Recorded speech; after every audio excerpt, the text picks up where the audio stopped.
Welcome back. The UAE secured $13 billion worth of foreign investments last year, the highest in the region, and 95% went towards manufacturing. As an important vehicle towards economic diversification, what is it that makes the region manufacturing industry such an attractive hub to foreign investors, especially as a region without natural resources? Well, we're joined today by Jim Meltz, Group Director for the Institute of International Research Middle East. Welcome to the show today. Thank you. Happy to be here. Excellent. Now, tell me about the manufacturing industry in the UAE. How has it progressed over the years? Well, it's grown proportionally to the growth of the country and the entire region.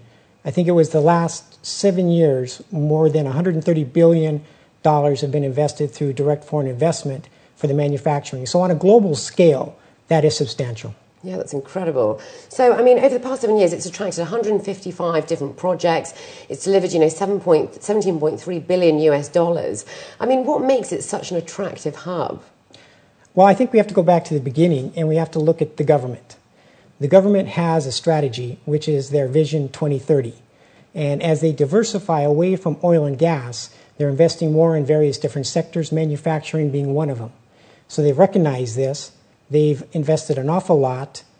They've done that in various different ways through infrastructure, different economic zones. They've built the infrastructure, the facilities. They've invested in the training. So everything actually is already here. Right. So, and also in terms of the most popular investments, which type of manufacturing is the most popular? And where are these investments coming from?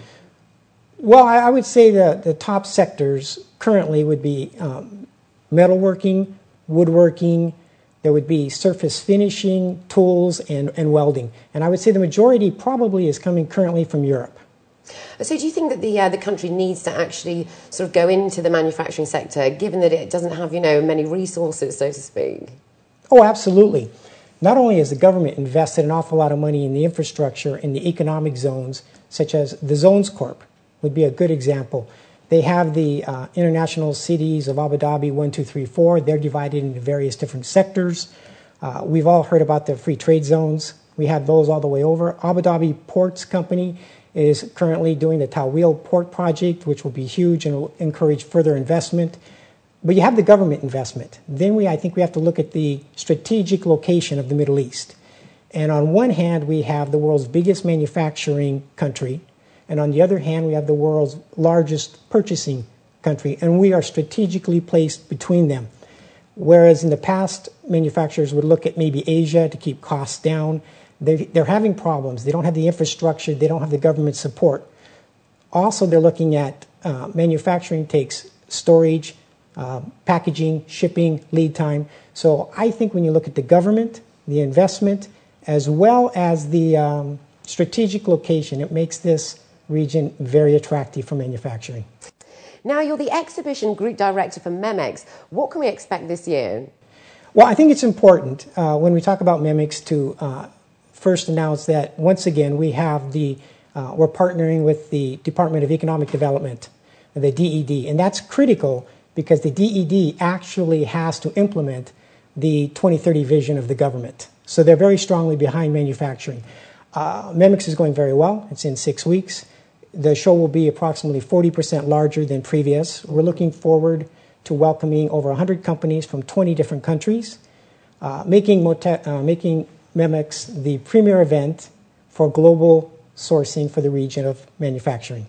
So why are you expecting this sort of 40% increase then? What's that about? Well, I'd like to say it's because we've done such a terrific job on organization, but I think it also has a lot to do with the region. The interest in the region has grown. With the free trade zones, with all the facilities, it has encouraged international companies to come to this region, to set up base, as well as the regional and local manufacturers to grow and expand. Well, thank you very much for coming in today, and good luck with everything. Oh, thank you so much. Well, that's it from the business desk. You can contact us at ib@city7tv.com. Up next, June Wrigley is back with details of plans to honour the legacy of Christophe Bisset at Dubai Autodrome.